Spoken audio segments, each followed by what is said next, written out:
to our webinar on behalf of Vanessa, another DA and I. My name is Amy Murphy, and Vanessa and I are Dementia Advisors with the Alzheimer's Society. We'd also like to thank Anna, our colleague, who is not visible, but is doing the chat box this morning. So we have excellent speakers, and we hope that if you have questions that you'd like put to them at the end of the webinar, we will address them, then just type them in. And if we can't address them this morning, that you'll be able to contact the helpline, which the details will be up on the chat box side of your screen.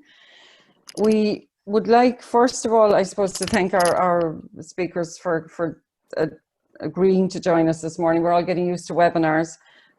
We hope that through their presentations and their expertise and experience, you will learn tips for the coming months and winter, because as you all carers know, we are very resilient. You have to be caring for somebody with dementia.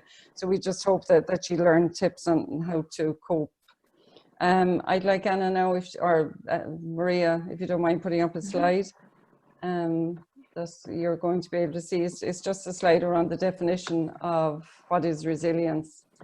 And I suppose for carers, you already have massive resilience, because it's your ability to adapt and bounce back when things don't go as planned. And anybody caring for somebody with dementia, that is your day. What works today mightn't work tomorrow, and you just adapt to different stresses and adversities.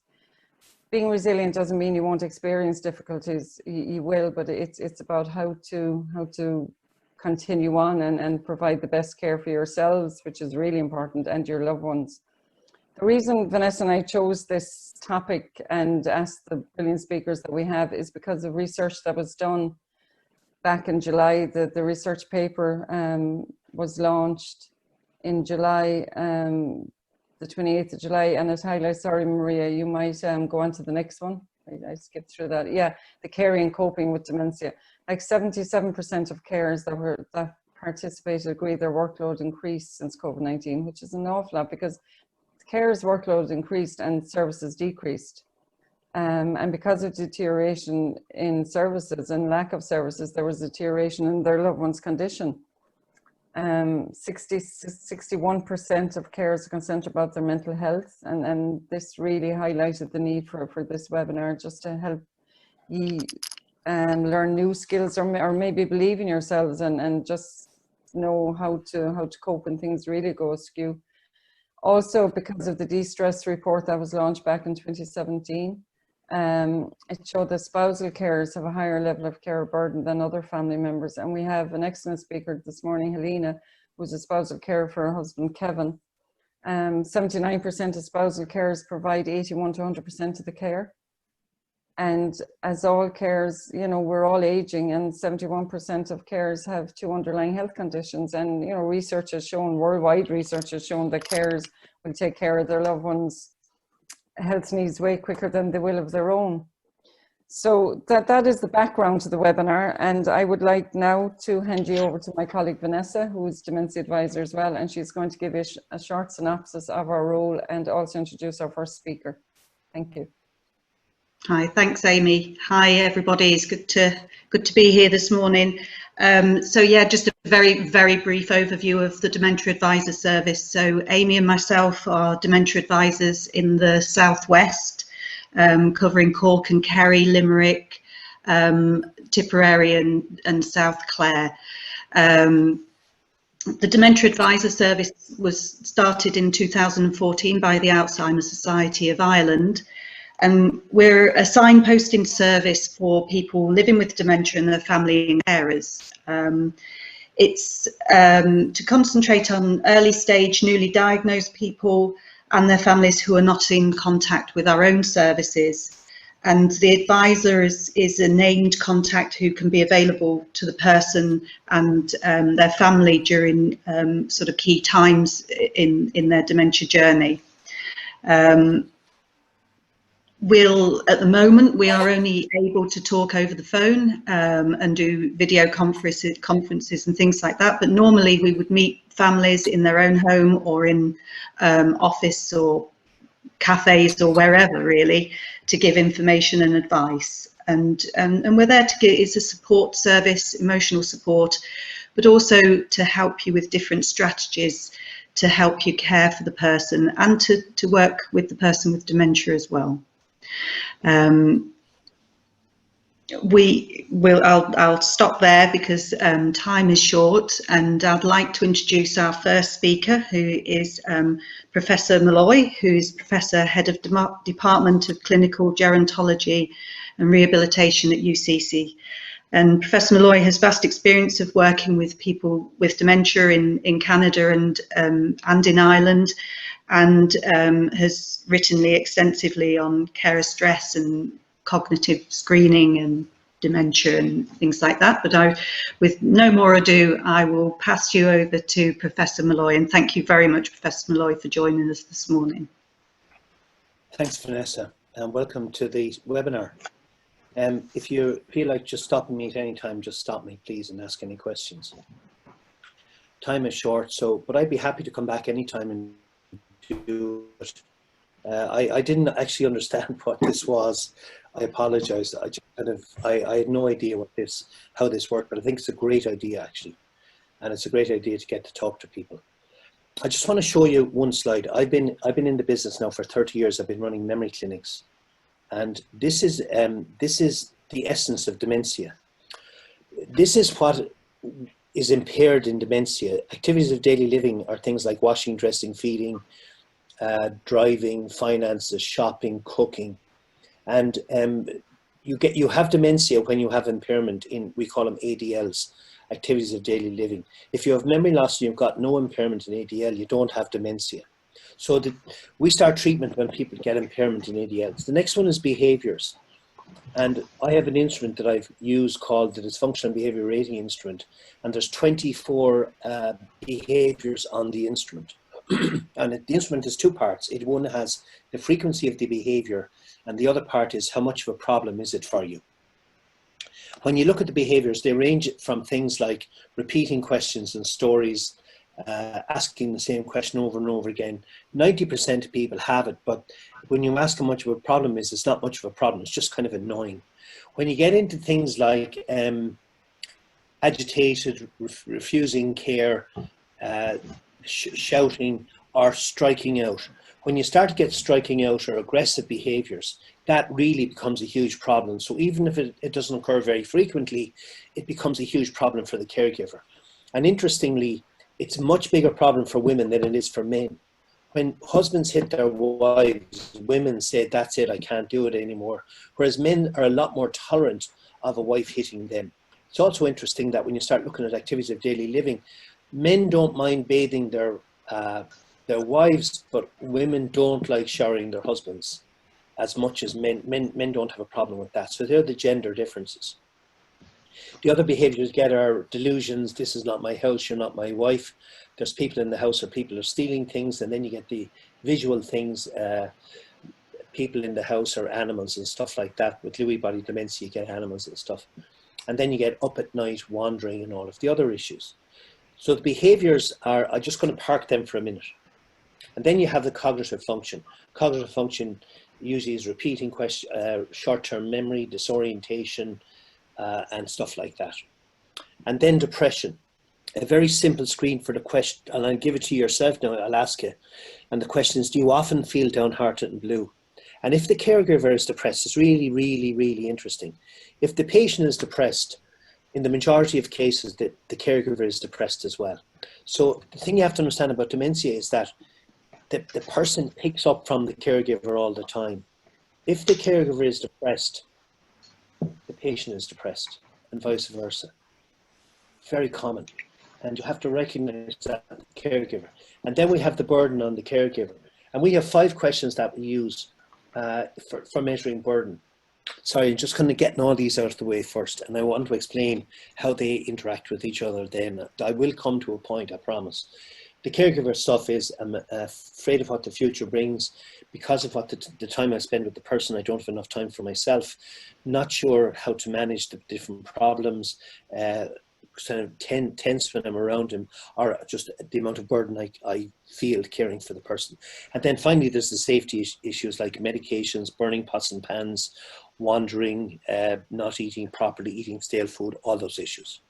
So they're the things that we measure when we manage somebody with dementia.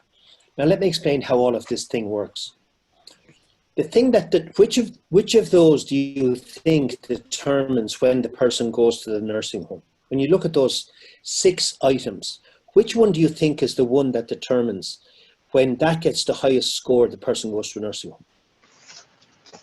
The caregiver burden. Caregiver burden is the one that determines nursing home. We score all of those in clinic, and if somebody comes in, we score burden out of 30. If somebody comes in and they're scoring 5 or 10 on the burden score, it's like, hi, how are you? You look great. I love your hair. You're looking fabulous. Everything going well. Yeah, you look fabulous. Yeah, blah, blah, blah. And they're gone. If they come to the score, it's going to be a long visit, because if the caregiver is getting burned out, everything's going to fall apart, and that person is going to end up going to a nursing home. So of all of those things that we measure, the number one for me is the caregiver burden. And if you look at Vanessa just said that I've developed a lot of things, written a lot of books, written a lot of papers, but there's one short burden instrument that I developed called the short caregiver burden score, and that is referenced 10 times more than everything else that I've ever worked on. And the caregiver burden score is the absolutely critical thing that we measure in our clinic, and I don't know if anybody else who measures it. You've got to be tuned into the caregiver, because this disease is all about the caregiver. Now, the second question is, which of those things there is the one that causes the greatest caregiver burden? What's the one that predicts caregiver burden the most? And the answer to that question is the behaviors. The aggressive, agitated behaviors cause the greatest burden on the caregiver. They will, if you look at resisting, agitation, aggression, anger, those 4 behaviors account for 70% of burden. There's no correlation whatsoever between activities of daily living and cognition and burden. They don't really cause burden. If the person is really easy to get on with and they're pleasant and they're nice, it's easy for the caregiver. If the person has quite a severe dementia and don't recognize them and all the rest, the caregivers don't really have a huge problem. But when the person is striking out and aggressive and demanding and following them around the house and up at night, and they can't get a moment's rest, they can't leave them for a half an hour to go out and do a bit of shopping, they can't go anywhere, that's when the caregiver burns out. So the behaviors are the thing that predict the quality of life of the caregiver. And if you have a huge amount of behaviors, caregivers often burned out and depressed. The safety issues are also important.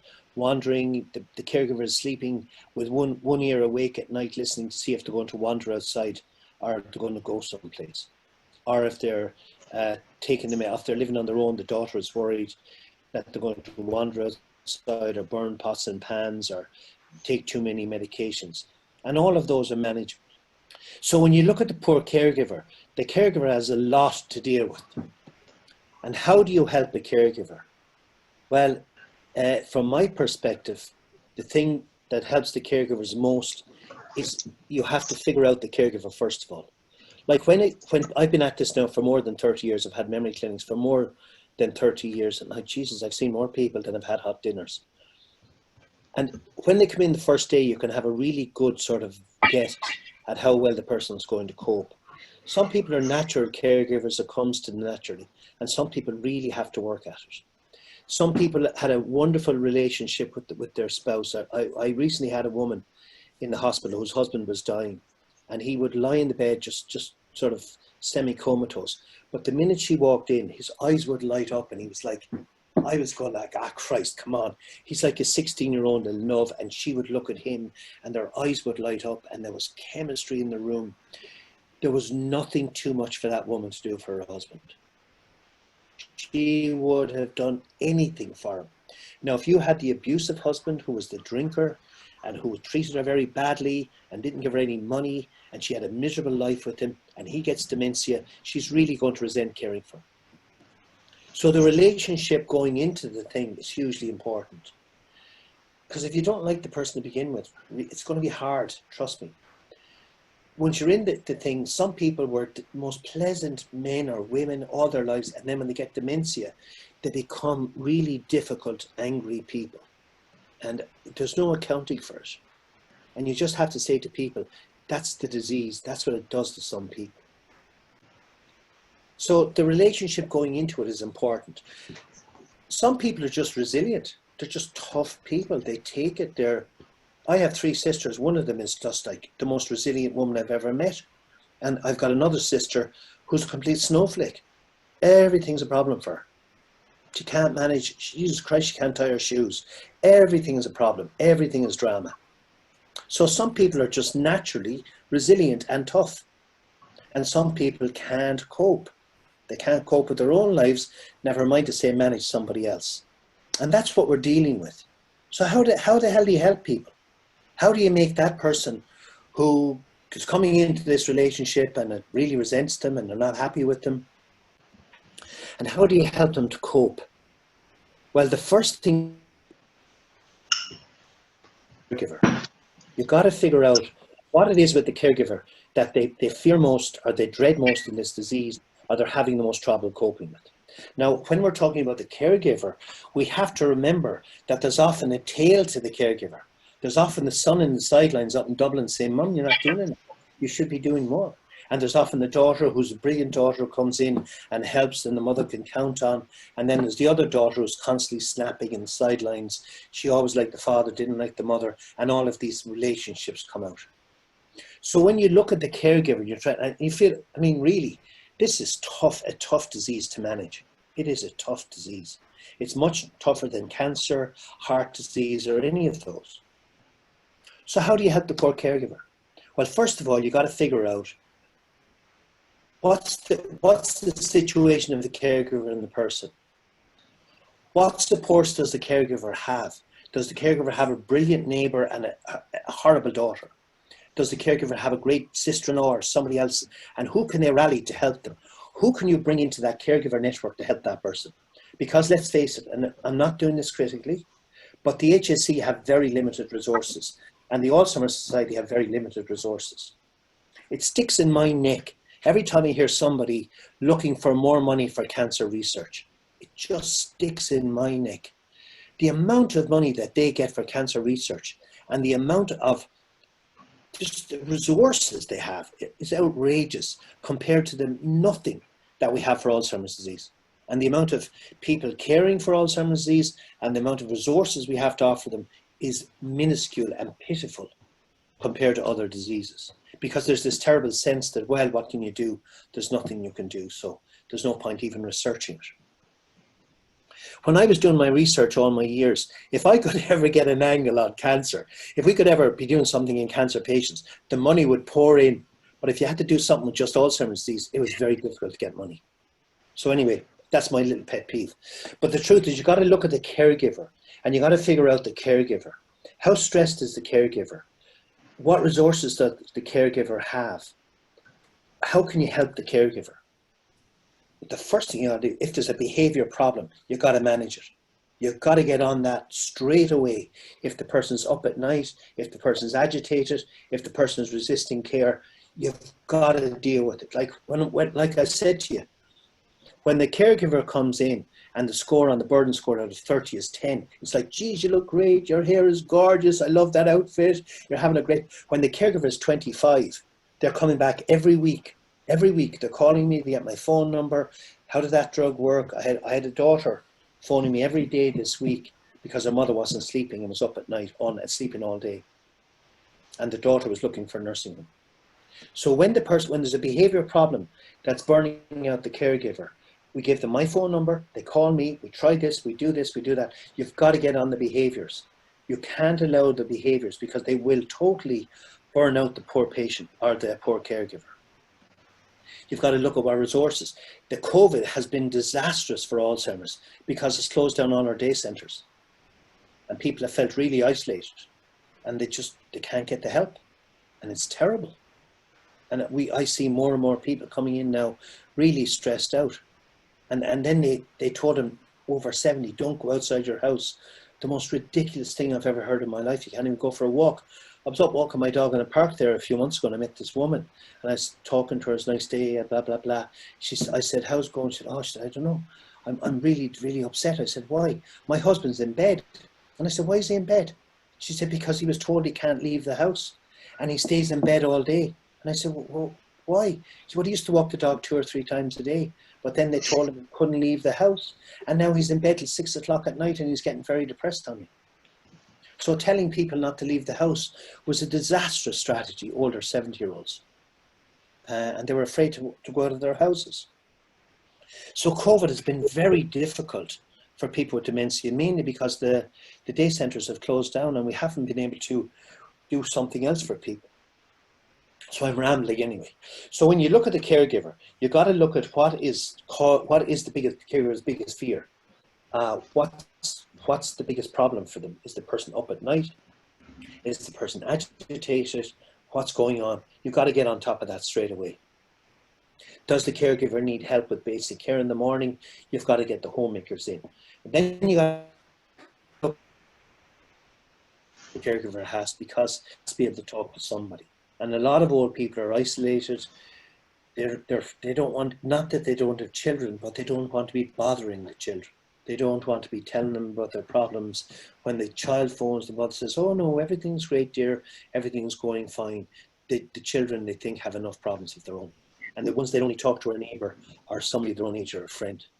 So I started an education program in Canada for caregivers, and it was about a 6-night deal. And the first night we told them what the disease was. The second night we told them about the treatments, and then we told them about the behaviours, and then we told them about what resources they have. Now we have one of these working in Cork, but it's pretty irregular. And my colleague is a psychologist, she runs them. But we don't do them often enough, we don't have the resources. The Alzheimer's Society used to do it in Canada, and I don't know how well the Alzheimer's Society does it here, because I've never really connected, I apologise, with the Alzheimer's that much. But the education nights are really important. And that's extremely important that people understand the disease, because you get all these people sitting in a room and you start talking about something and they all start nodding their heads and they're all going, oh geez, you have that too, yeah, and then they realize it's not just themselves. And I love the logo, you're not alone, because people with Alzheimer's disease feel very isolated and they feel very alone. They feel like they're the only person with the problem. And sometimes just sitting in a room with people and understanding that it's a common problem and it's not just them is often very therapeutic. So understand the caregiver. If the caregiver is depressed, you got to treat it. If there's behavior problems, you got to manage them. What resources do they need? How do you get them to them? And especially in a time of COVID, it's really, really challenging. So we have to be creative. That's why we use things like webinars. And I apologize. I didn't really understand what this webinar was, because to be honest with you, I'm running pretty fast in my own job with what I'm doing and I don't get a huge amount of time. But I'm volunteering now, hands up. I'll do these as often as you want, because we can do behavior problems, we can do different bits of the disease if you want to, or treatments, understanding the different treatments and when to use them. So I don't know if that's helpful to you, but we need a lot more resources than we have. And people need a lot more help than they get at the moment in managing this disease. And I hope I don't sound pessimistic now, but that's just the way it is. If anybody's got questions now, I'd be delighted to try and answer them.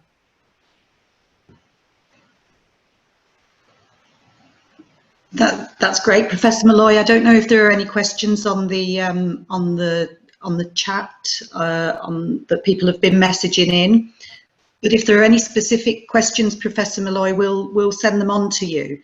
But that was a really insightful talk, and I think it's you know, there are a few key points that you brought up about the link between depression and dementia, and how that sort of can affect the caregiver, and if the caregiver is depressed. And certainly, you know, a lot of work that Amy, myself and the other dementia advisors do is looking at how the caregiver's sort of well-being, you know, and certainly it's all about the caregiver, Vanessa. It's yeah. all about the caregiver. I mean, the disease is progressing, but you've got to keep the caregiver healthy. You've got to understand the caregiver, and you have to manage their problems as they arise, and you have to have a way of finding out what's going on with the caregiver. Like, we use the burden scores, we use the behavior scores, we use the ADL scores. So the caregivers report all of those before they come to clinic.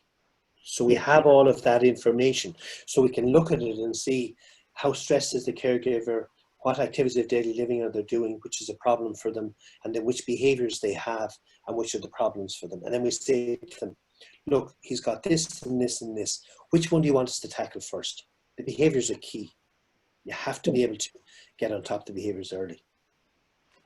That's great, and thank you very much. And I think the points that you brought up have been excellent. And if we have any questions that come up, I'll email them out to you, Professor Malloy, and you can answer them via me, and I can send those answers back. And certainly, if you'd like to join in any webinars in the future, I'll keep you posted. You can call the people there if they want me to come back. I'd be happy to talk about the disease itself, understanding types of the main difference between Lewy body, frontotemporal, Alzheimer's, Parkinson's, alcohol, different dementias. What are the different types of dementia? Happy to do that. The other thing you can do are the different treatments for dementia. How do they work? When do you use them? And then I'll be happy to talk about behaviours, which is my favourite subject, actually. I love behaviours. And talk about advanced care directives. Anything you want, I'll be happy to do a gig on that anytime you want. Yes, that's great. Thank you very much. And I think we've probably come to the end of our sort of 20-minute slot. So I know we're very, very short on time, and we really appreciate the time that you've given us this morning, Professor Malloy. So we'll stop there and let you get off, and any information that I get, and I'll pass that on to you later on today, and we'll keep in touch. So that's great, and it's much appreciated, your involvement. So that's great. Okay, thank you very much, Professor Malloy. Okay, thank you. Bye-bye. Bye. Well, I thank you. I think that was a really insightful talk from Professor Malloy, and our appreciation goes to him. And as I say, any questions that you have, just type them in, and we'll try and answer those. And if there's anything more specific, I can pass that on to Professor Malloy as well. So again, I'd like to introduce our next speaker, and this is Peter Cox, who's Carer Supports Manager for Family Carers Ireland, and it's with great pleasure to have Peter with us. I've worked with Peter on and off over the years that I've been Dementia Advisor, and Family Carers Ireland is such an excellent organisation and provides such a huge amount of support to family carers. So I'll be happy to introduce Mr. Peter Cox from Family Carers Ireland for our next speaker.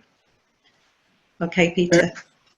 Good morning, everybody. Vanessa, Amy, thanks very much for inviting me along to the webinar. I suppose this is a new method for us all, so we're working hard at it. I suppose my name is Peter Cox, and I work with family carers here in Cork and Kerry. And I suppose my work is to support the carer for it. And I suppose, as we heard with the last speaker, the caregiver is the important person in all this. And the team resilience, it's an interesting one, really, because I would find that, I suppose, from my work with family carers, that a lot of carers are quite resilient. I think in particular over the last 6 months and the COVID, I have seen, family carers struggle, they've struggled because of the services being cut and services reduced, and having people at home and lockdown for it, but they still can through it, Now we have a long way to go, I think, still, and those services haven't resumed, and there is an issue there, a problem there for it. But I'm here today, I suppose, maybe to talk about Family Carers Ireland and the work that we do. I have a couple of slides there, so if Marie wants to shoot one on there first. But just to say, I suppose we originally were the Carers Association, and we have merged. Our name is now Family Carers Ireland. I suppose what makes our work unique is that we work with the carer, and I'd like to think that while a lot of services are there for the cared for, that our work is mainly with the carer and supporting the carer. like sometimes we just have to need to remind people that there is around 355,000 carers in Ireland, you know, like, because sometimes it feels very isolating and very lonely when you're out there caring for someone on your own, and sometimes it feels that there's only you there. So there is quite a number of people there. And I suppose their value to the economy and to the country is huge for it. I suppose as an organisation, we are here to support and promote the well-being and health and the quality of life of family carers and the people that they care for, you know. And I suppose we recognise the huge work that carers do in their own homes caring for their loved one, and how difficult it is for them, and I suppose the lack of recognition that they get for doing that. So part of our job, I suppose, is that we lobby to have carers recognised, you know, as key contributors to the Irish healthcare system, and I suppose to recognise the fact that if people wasn't caring at home, you know, the country would probably come to a standstill, the economy especially for it, you know. So one of the things that we like to think that we do is that we're, I suppose, a voice for the carer out there. You know, carers are, I suppose, they have a difficult role. They're caught up at home. They have very little time to themselves. I think we have heard Professor Malloy saying that, you know, the burden of caring, the time out, and it is difficult for them to advocate and speak for themselves. So we'd like to think that as an organisation, that's part of our job for it. I suppose the other thing is that one of the things that we try and do is, I suppose, to represent carers at government level and to introduce different policies and strategies that will give the recognition to carers, because we're all aware that carers have little or no rights in the country at present for it. And I suppose just to say that at our organisation, carers are at the heart of everything that we do. So we like to think that we're carer-led. We like to think that we take their views on stream, and we try and consult with them as much as possible for it, and in some way to represent them for it. We can move on there, Marie, please. So people often ask, what does Family Carers Ireland do? You know, now just to say that, of course, that we are a voluntary organisation that are probably under-resourced as well, and you know, finding it difficult enough in this present climate for it. But some of the things that we do, we provide individual and group supports to family carers for it. So we have a number of centres around the country, like I'm here in Cork, but there's one in Wexford, Waterford, Kilkenny, Dublin. There's about 26 throughout the country in different parts of it. So our work is with family carers in those areas for it. Some of the things that we do, like we often hear family trainers or family carers saying, like, one of the big issues is the lack of information or adequate information for them. So we do provide information for family carers, information on entitlements or awareness around their work. We probably do a bit of education and training for family carers as well. You know, normally we would do that through our centres or different venues around the country. At the minute, it's all being done online for it. Like, regardless of, when we talk to family carers, most of them say that information is a huge thing for us to get the adequate information and the information that we need for them. We have a national network of carer support groups. Now, of course, because of COVID, they're on hold at the minute, but hopefully they will be back in soon. One of the things, I suppose, around support groups is that it helps people to meet like-minded people with them. It gives them the opportunity, I suppose, to be part of a group without being judged on it. You know, it's okay for them to say that it's fine. They find the caring role difficult in that group because you know, the person beside him will say, look, you know, that's okay, because I find that as well. And sometimes that I find it very difficult, and, you know, it's difficult today and you're okay tomorrow. I suppose the other thing around the groups is that the peer support that comes from the group, like people definitely get to know each other, they support each other through the groups, and of course that they get a lot of information through that group. It often happens that, you know, you'll meet someone who had got some entitlement or something like, and they will say, look, you know, I met such and such a person in such and such a department and they were very good, you know, so it might be worth your while contacting that person for it.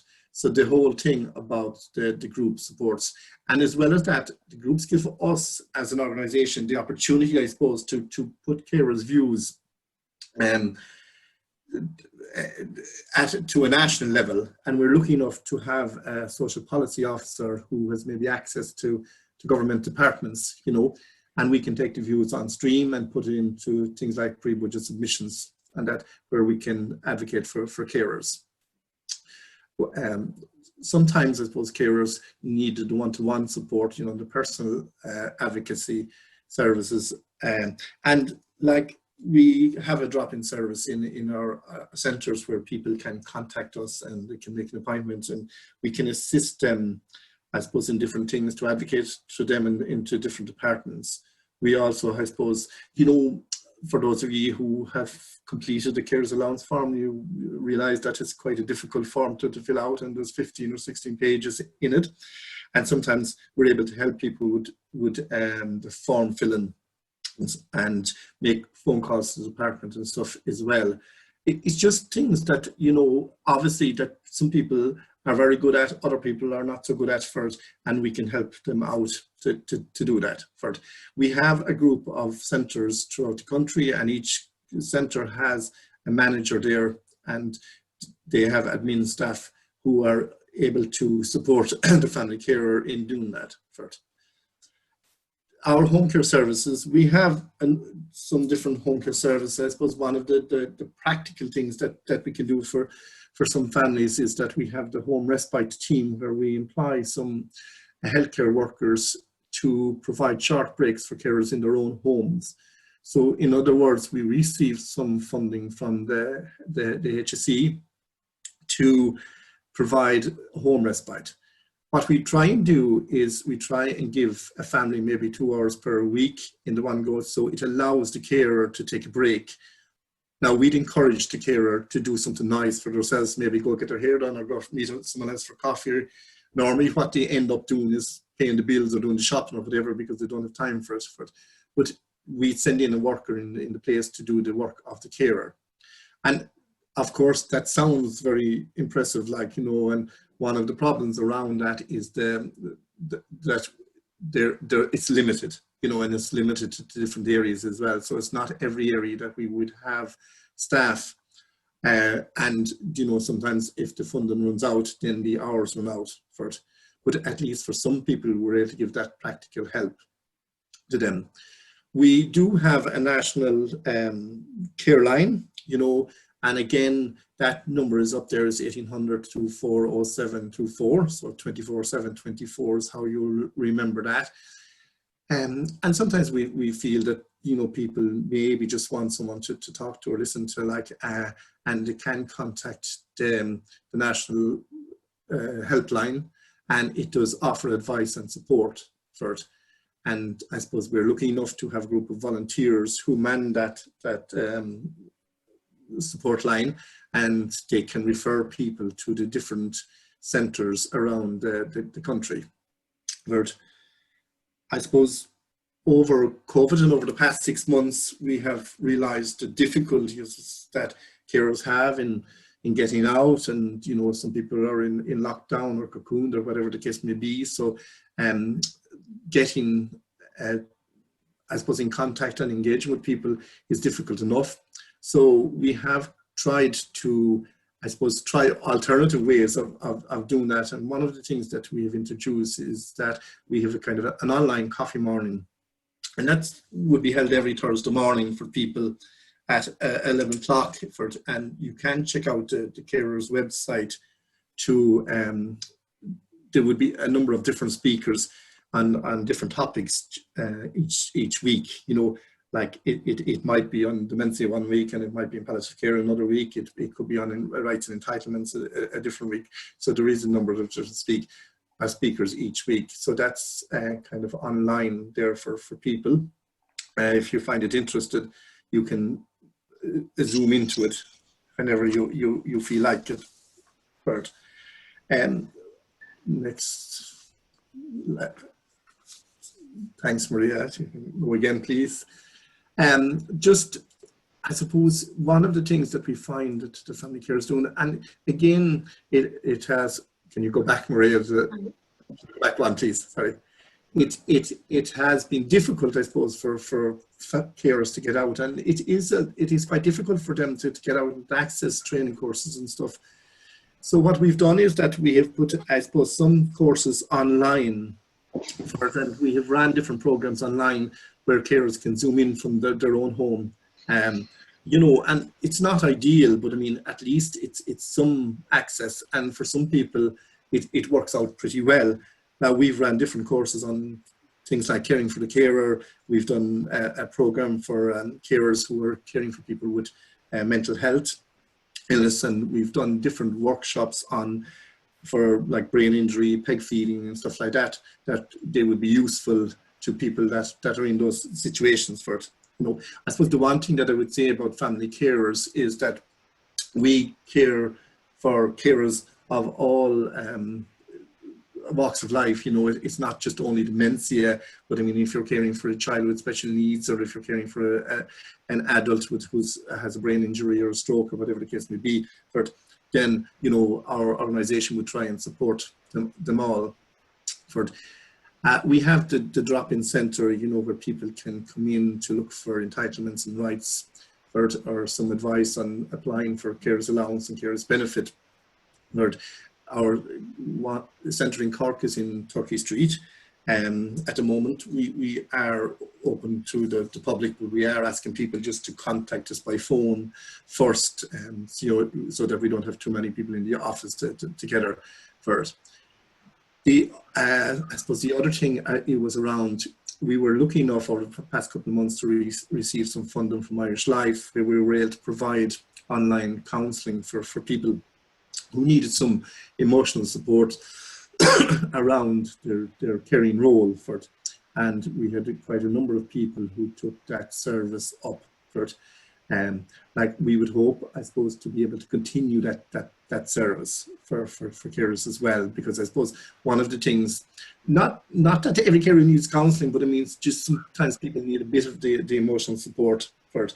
And I suppose if you're trying to deal with the isolation and, you know, the burnout and like the lack of breaks and lack of time for it, you know, it is nice maybe to have someone else there to talk to who you know, is qualified in the area, or someone to listen to you. But like, one of the things that I would say for my own experience here, you know, like, people can contact us by phone, and, you know, we have no problem in kind of providing the listening ear for people. And sometimes we'd feel maybe that, and, you know, if you're having a bad day at home, you know, at least if you pick up the phone, and if you want to have a rant or whatever to someone, then that's okay. And we're here to provide that first. And, you know, we'd be delighted to provide that service first. Because I suppose overall, our work is to support the carers in whatever way that we can, and whatever to meet your needs in whatever way possible that we can, or whatever small way that it is possible to do for it. So, like, I suppose that's briefly some of the things we do. I have our phone number up there. You know, the office here in Cork, or centre in Cork, is 021 480 6398. Feel free to give us a ring. The other, I suppose, thing that has recently come up, Marie, if you want to move on to the next slide there first, is just around, like, we have seen the need for, I suppose, we've looked at carers, and they have come back to us and said, you know, around what happens if I get sick? You know, what happens if I have an accident in town today, or, you know, something happens to me, like what happens to my cared for person? So we have put together, I suppose, this emergency care plan, we call it. But I suppose the idea of it is to support the carer should something happen to them, and to put something in place that the cared for person will be looked after. You know, and I suppose you can avail of that plan. It is free, and we have linked in partnership with the Red Cross and the Gardaí and a number of different organisations to provide this plan. There is 4 simple steps to the plan for it. And first of all, I suppose that you just have to complete the emergency care plan for the person you support. You can get the plan, by the way, just on our website, or you can contact the office or any of our offices around the country, and we can post one out to you for it. In the plan, then, you nominate 2 people, family members or friends or whatever, who agree to step into your role as a carer should something happen to you. Obviously, this is an important part of the scheme, because we need to know, like, if something happens, who's going to take over the role first. And if there's no one there to do that, then, you know, you need to link into the manager in your area, so that we can sit down and discuss the possibility of us linking into the partners in this plan, where it can be done. And when you put the plan together, you just return it to us. After you have returned the plan, then you will receive a card that you hold in your wallet, or wherever, your bag, or wherever you need it. And each card would have a particular number on the card.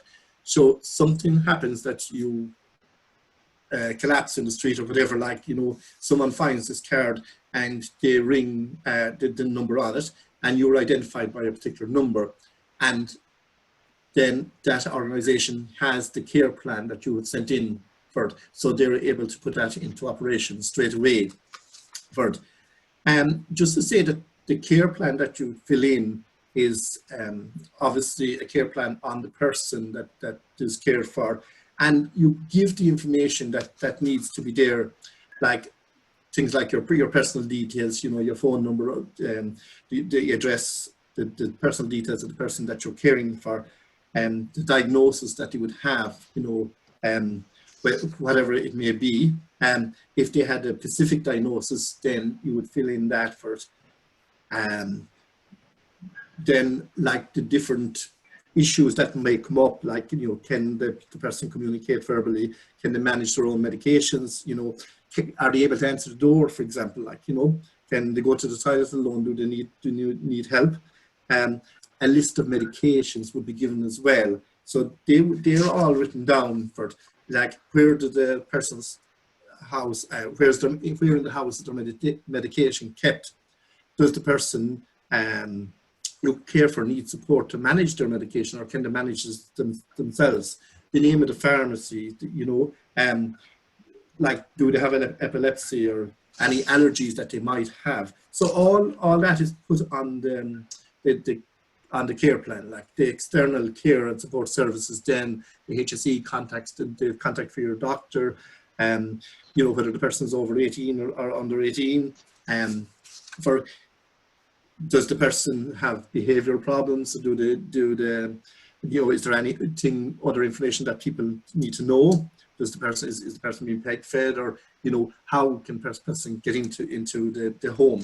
So you fill in that care plan, and you send in the care plan to Family Carers Ireland, and then they assess that, and you receive this card that you hold in your wallet. So if something happens to you, it's a 24-hour service. The card come out, they ring this phone number that provides 24 hours, and they kick that plan into place then, you know.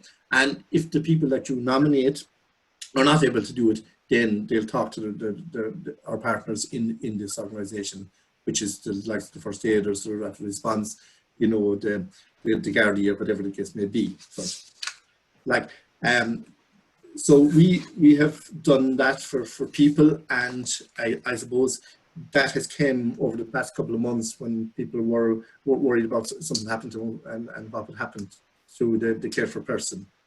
So that has been put in place. So I suppose overall, I would say, that I'd like to think that we're very aware of family carers. We're very aware of the work that they do out there. We recognise the huge benefits they are to the overall economy and to people that they care for. We also recognise the lack of supports and services that are there for family carers. And as an organisation, we try our best to support them in whatever way we can to do that. Like at the moment, I suppose we're going through pre-budget submissions, and the big thing is like the lack of the services that were there before COVID, and the fact that there's only 40 or 50% of them open at the minute. The respite places has closed, they haven't reopened, and people need that support for it.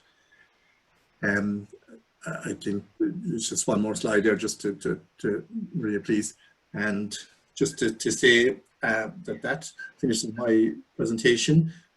We have the centres there, people can contact us and we'd be delighted to hear from you.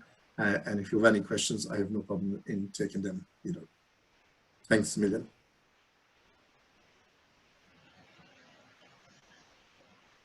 Thanks, Peter. That was brilliant. And I know from experience, I work with Family Carers Ireland in Limerick and Tipperary and Corksville. You do phenomenal work.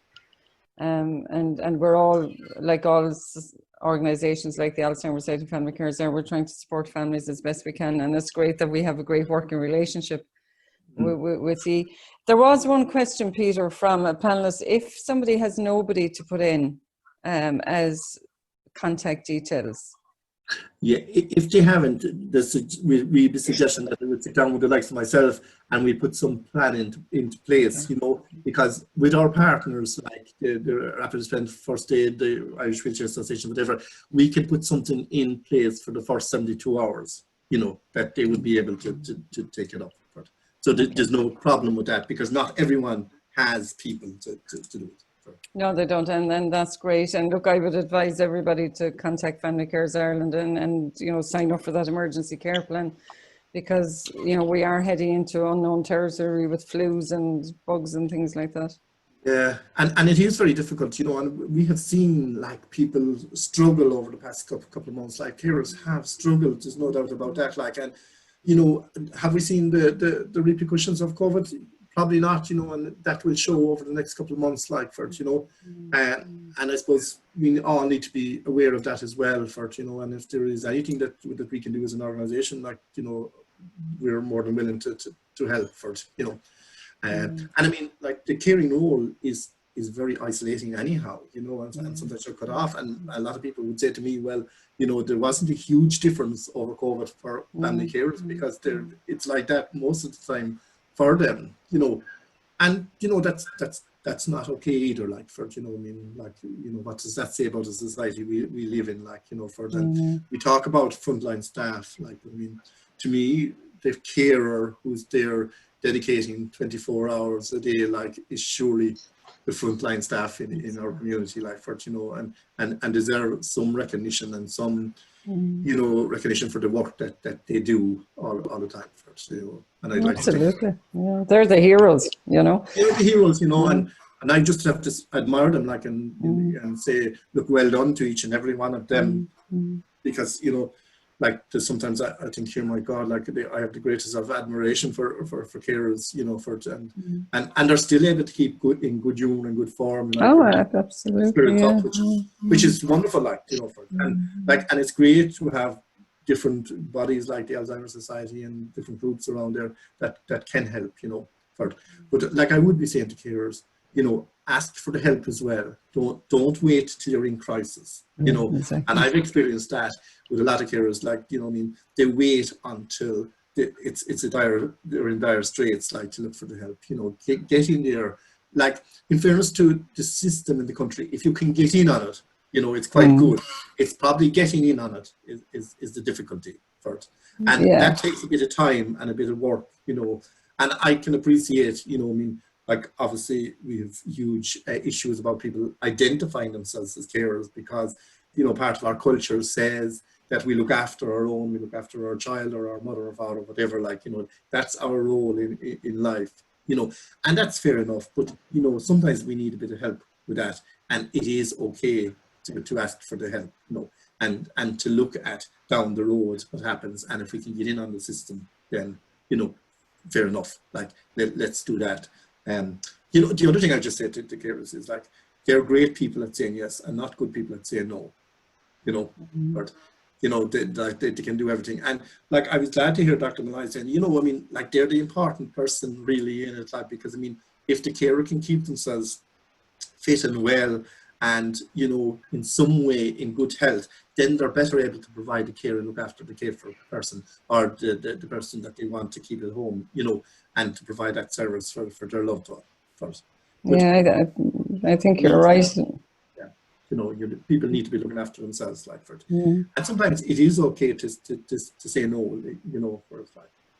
It is, and like, you know, any of us that are DAs and any of us working with the Alzheimer's Society, I mean, we meet amazing carers. I mean, unbelievable, and it's just like research has shown they don't take care of their own health. You know, they will care for the person. So I suppose if the takeaway, no, you know, for today, one of the tips is please look after your own health. You know, get your bloods checked, get your GP as we, you know, to do a full medical as we head into winter around looking at preventative care, because if you get unwell, then, you know, this is what's needed. And also saying to extended family, you know, people are great at asking how the person with dementia is or how the person with the illness is. Always ask the carer how they are.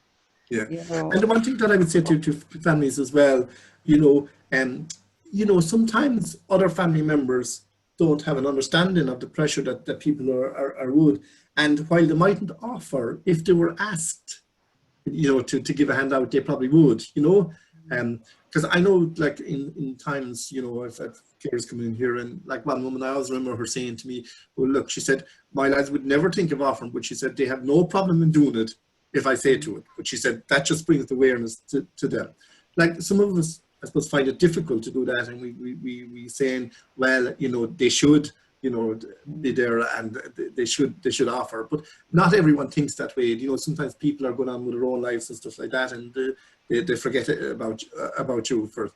So, like, the importance of looking after yourself, taking that time out, you know, whatever it is. Like, I think, you know, if it's only to walk around the house, you know, for 10 minutes or 20 minutes a day, or getting time out. But like, the one thing as an organization that we've obviously, that research has shown, Amy, and you were saying it there, like, you know, carers are not good at looking after themselves. They're not good at getting their checkups. They're not good at going to the GP.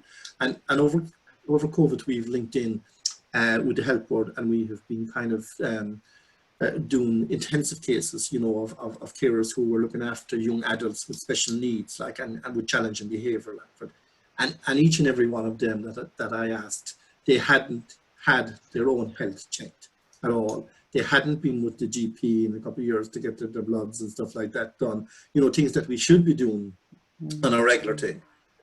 Like, we are advocating for carers to get a GP card, like, you know, and we believe that every carer should have a medical card or a GP card at least, because we believe that if they have that, it might encourage them to get their own health checked.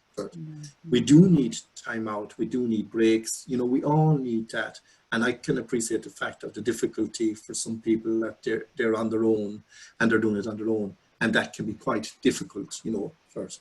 And like, but I mean, if there is any space at all to try and look after your own health. Definitely. Thank you, Peter. And on that note, and I'm going to hand you over to the amazing woman, Helena Quaid, who is spousal carer for her husband, Kevin. And it's her experience and her expertise, and that hopefully will be very enlightening for all of you. And again, on behalf of Vanessa, Anna, and I, and everybody, thank you, Helena, for doing this, and also thank you to Peter for doing this. Okay, thank you. Hi everybody, and thank you very much, Amy. Well, the best explanation that I heard for resilience and caring was when your good self, Amy, my wonderful dementia advisor, or our wonderful dementia advisor, asked me to speak on that particular subject. And Amy said, Helena, you can let us all know how to pick yourself up, how you pick yourself up also, dust yourself off and move forward when things get the better of you. Because I had said to Amy, oh, what am I going to say? And I think that is just a fantastic way that she put it about picking yourself up, dusting yourself off and moving forward when things get the better of you. And as a spousal carer in dementia, things can get the better of us a lot of the time. As a full-time carer for my husband, Kevin, who has younger onset Lewy body dementia, I know only too well the stress and distress that comes along with that job. As Kevin lives with dementia, I also feel that I live with dementia also, even though it is from a different perspective. But any outcome is dependent on my coping abilities on any given day or night.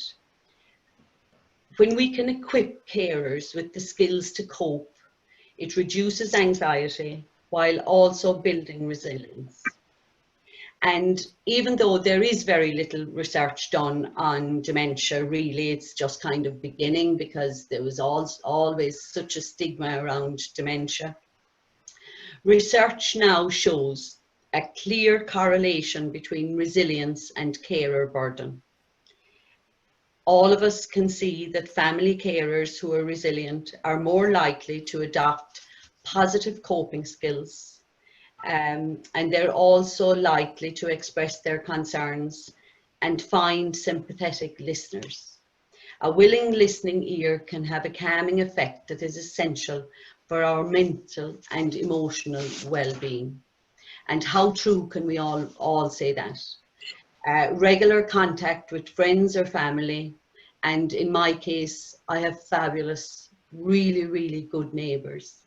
They can have such a positive impact on our overall well-being also, and can enhance our quality of life.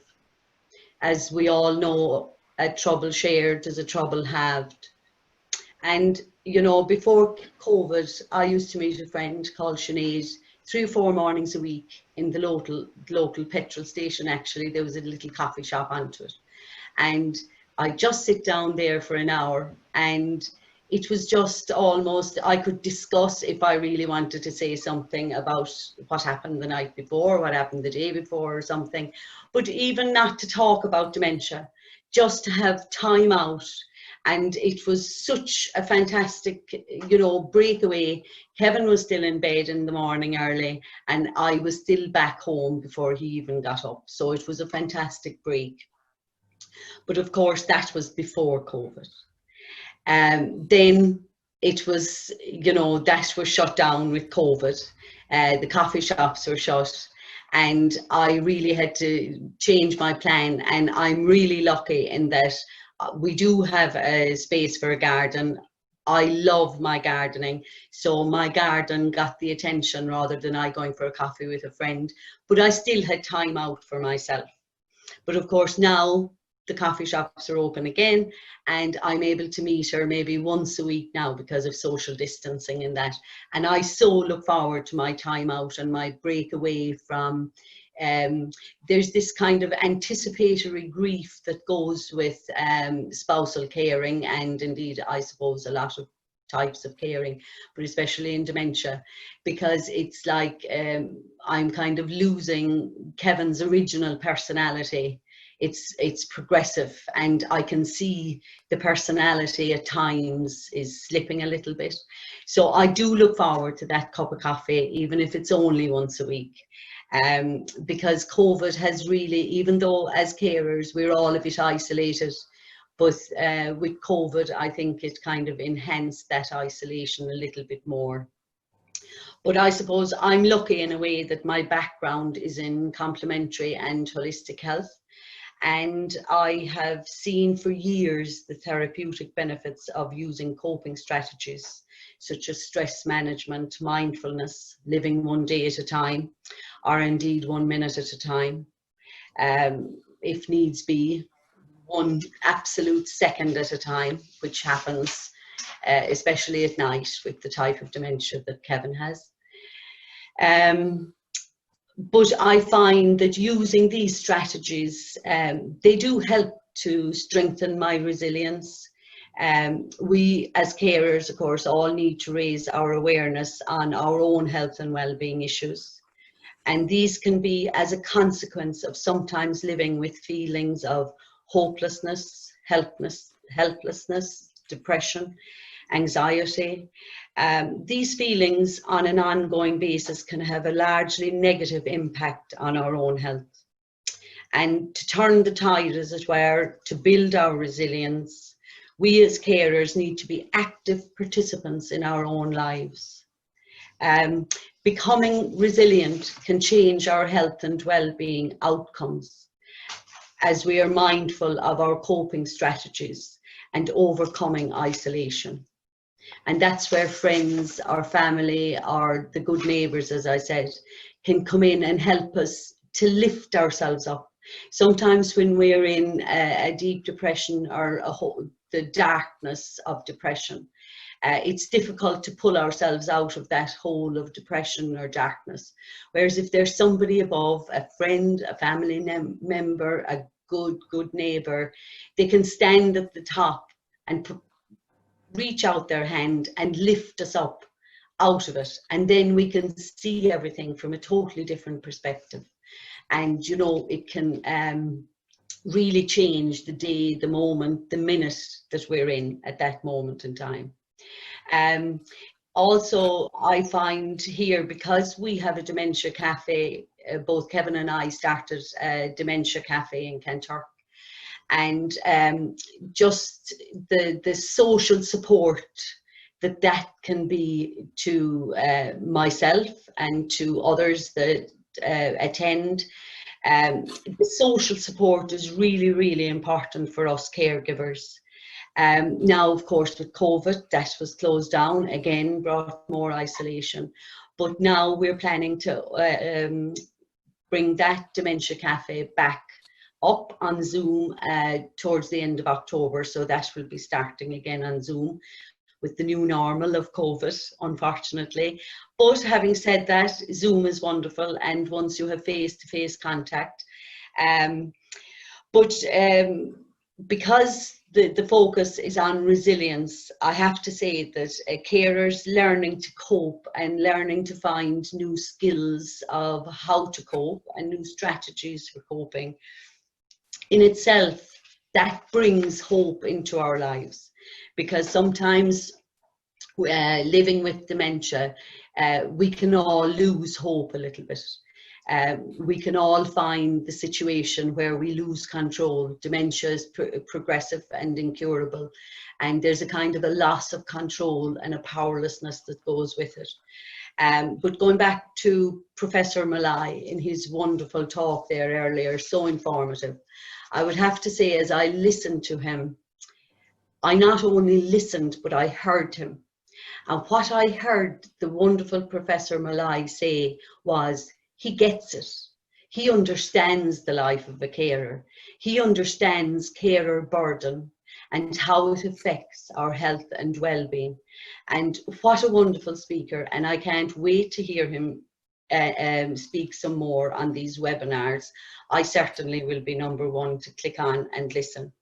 And for carers, for our resilience, we also have this carer guilt, which really eats into our soul, really. So I just need to, I suppose, impress upon people that our best is always good enough. When we're doing the best we can as a caregiver, we need to eliminate the guilt and accept and acknowledge how far we can go, how much we're able for. Are we at burnout? Are we totally burned out? Can we do no more? But our best is always good enough. And with COVID, you know, my phone line was my lifeline. I'm very, very lucky. I have 4 sisters and 6 brothers, and I had always a phone line. I could just press a button and I was on to one of them. But it really was a lifeline, and it is a lifeline. And unfortunately, this is the new normal. And also, I would like to say that what keeps me going, because Kevin with Lewy body dementia, Professor Malai actually just kind of quickly mentioned delusions, hallucinations, and all of that. And because of Kevin's REM sleep behavior disorder, he would also have horrific nightmares, which of course impact on me as a spousal carer. And sometimes I really have to remind myself of the 3 C's. I didn't cause dementia, I can't cure dementia, and I can't control Kevin's dementia. I can't control his hallucinations, his delusions, his nightmares. But what I have to do is take control of me, of myself, taking care of myself, really being mindful and being aware that if I keep myself healthy and I keep strengthening my resilience on a daily basis, then I would hope to be able to cope with the difficulties and the challenges that come with, in my case, Lewy body dementia, which is not so much a memory problem. It's, as Professor Malloy mentioned, behavioural problems, behavioural challenges, and all of that, and the REM sleep behaviour, which is a huge one. So I would just like to say Gurumila Mahagav Galair for listening to me, and I'm sure I'm wishing you all the very best in your role as caregivers. So. Thank you, Helena. That was powerful. And I mean, the words of a carer are, you know, the ones we all need to hear, because, you know, we need to listen, and you're the experts, you know, not us that are working in healthcare. You know, we chose it. And I always say to carers, you got thrown into it, you know, and it's amazing the understanding you have it. And thank you so much for, I know you're really busy, and I know Kevin is really busy as well, because you're a member of the Dementia Carers Campaign Network as well. So, and just, you know, for carers, you know, this is going to be recorded, and hopefully people link in and just listen to your powerful words and your insight, you know, because as you say, the 3 C's, you didn't cause it, you can't cure it, and I can't think of what was the other one? Control it. Can't control it, but you can control yourself, you know, your reactions and yourself, and you know, your words as well. Believe in yourself. So powerful, you know, because a lot of carers would say to us, I'm not sure if I'm doing it right or wrong. You know, it's about the, you know, in caring, you're doing your best. That's it. You know, it's about everybody to really believe in themselves. So thank you very much for that. As regards questions, if people have questions for Helena or Peter now that they're there, you know, you can type into the chat box. There was one question on sleep. A lady emailed in that or chatted in that her mum isn't sleeping weekends, and I suppose as dementia advisors, what we look at is the 24-hour clock as to why people aren't sleeping. You know, if people aren't active during the day, they mightn't be tired. If they're napping during the day, it's ruling out infection, ruling out constipation. You know, is her sleep pattern changing? And if there's no physical reason for the change in the sleep, you know, then we would always recommend that people go to their GP and get checked to see, is it a progression? You know, if it's not delirium related. But, you know, from Helena's experience, you know, sleep disturbance is really hard on carers. You know, so it's something that if you want to email Vanessa and I privately, we can discuss more with you, and send you on information leaflets and tips around supporting a person to sleep better. Vanessa, would you like to say anything on that? Or? Yeah, I think the Alzheimer's Society do have an information sheet on sleep. I know I quite often use that one, and I have one from Alzheimer's Australia, I think, that I quite often use. It's a major problem for many family carers, and obviously for the person with dementia themselves. And sometimes it's resolvable. it could, as you said, Amy, it could be pain, it could be, you know, constipation. So there could be a physical cause, and I think it's really important that people, you know, speak to their GP, the public health nurse, to get the sort of more physical things sort of resolved or ticked off. Sometimes a person's sleep pattern completely flips over, so you know, and if your orientation to day and night is affected by the dementia, you know, the amount of sort of pointing out to somebody it's 3 in the morning, it's still dark, isn't going to make a whole lot of difference. I know in some nursing homes in Ireland and in the UK, their night staff actually wear pajamas for the night shift, and that can help with orientation for people who do have sleep disturbances. If they actually see a cue of, you know, a sort of visual cue of somebody wearing their pajamas, you know, so. But then sometimes it's just part and parcel of the illness. And I remember speaking to a family carer some years ago, and she was saying that she was they were both sat up in bed at 4 in the morning singing songs from the Beatles. Now that's a huge example of resilience and flexibility. It's sort of, you know, I'm sure she was very tired the next day, but I think it's again, it's the pressures that we're under to try and get somebody to sleep, because, you know, if you don't get your sleep, you're going to be, you're not going to be up for the next day, you're going to have problems sort of coping. But sometimes you just have to embrace it and go with the person, and just reducing that anxiety can have a huge benefit and a positive effect. And I'm not sort of suggesting that was a one-off, but I think it's trying to find out what's happening for the person, stepping in their shoes and understanding why they are struggling with their sleep. And it's a very common problem. Thanks, Vanessa. Helena, one of the questions was about your cafe, and people are inquiring about it. So we hope to have it up and running when the end of October. Yes, that's right. It was always the first Wednesday of the month, but now we're trying to figure out with Zoom. It's at the moment we're trying to organise it, but it will certainly be on towards the end of October.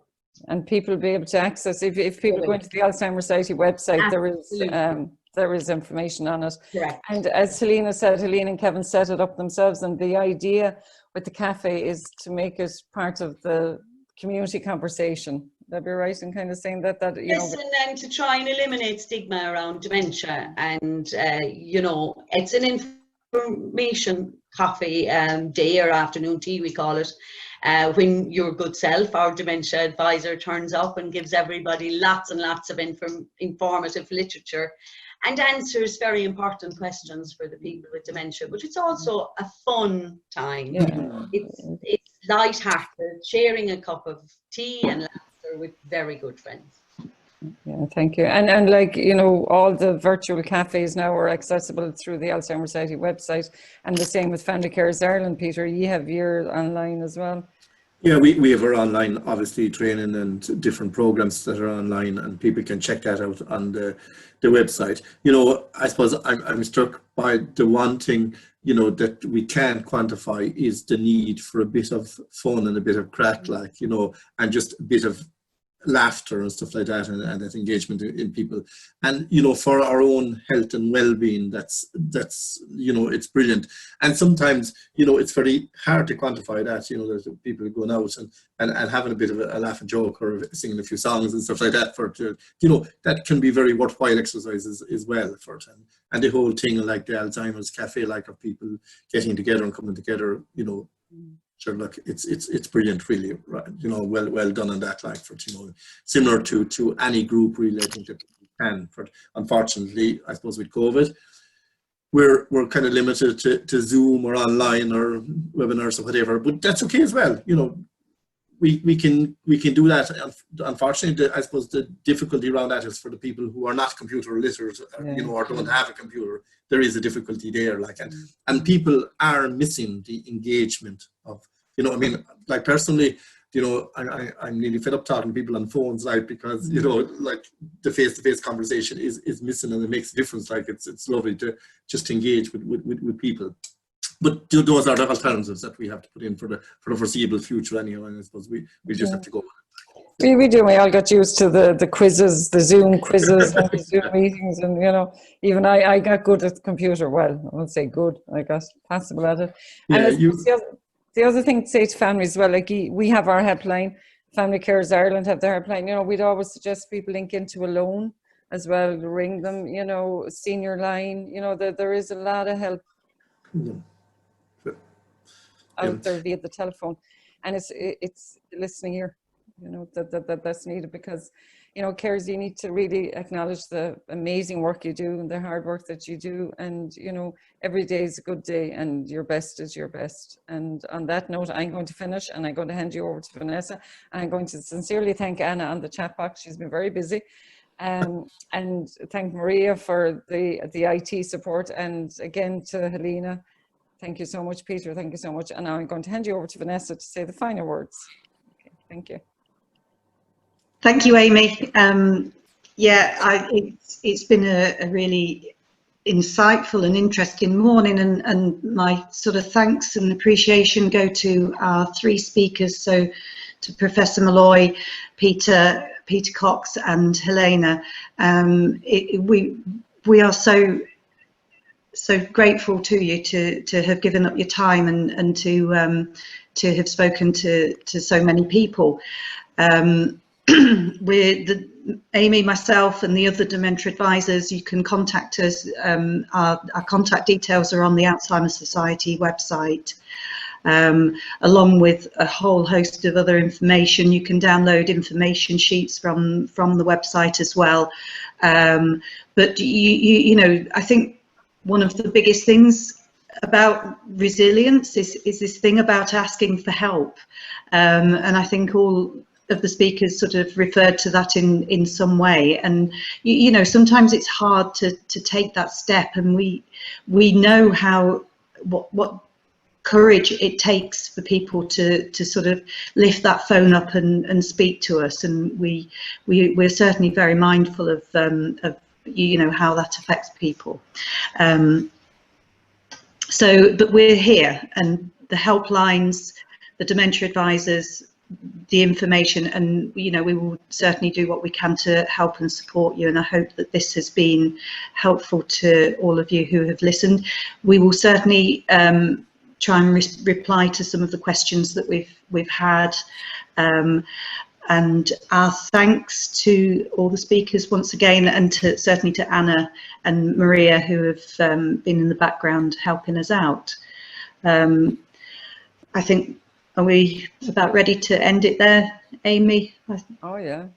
Could I just say before we go there, just, you know, thanks to Vanessa and Amy, because, you know, the importance, like, of people like yourself and Maria there, who organised the webinar as well, like, you know, and without people like yourselves, it wouldn't happen either, like, just to say that. So, like, well done, and thanks a million there. Thanks, Peter. You know, and I suppose take home message for all of you as carers is to care for yourself, mind yourself, go have that cup of coffee in the sitting room, you know, go meet the friend. You know, self-care is so important, and you know, it's the, I suppose the example I usually give is the airplane. The parents are always told to put on their oxygen mask before the children, so that they will be able to mind the child. And same with caring, you have to mind yourselves, because you can't give from an empty jug. You know, so Helena had really powerful words, as did Peter and Professor Malloy. So again, thank you for all you do. And thank you everybody for the support that we got today. It's been amazing, it really has, you know, thank you.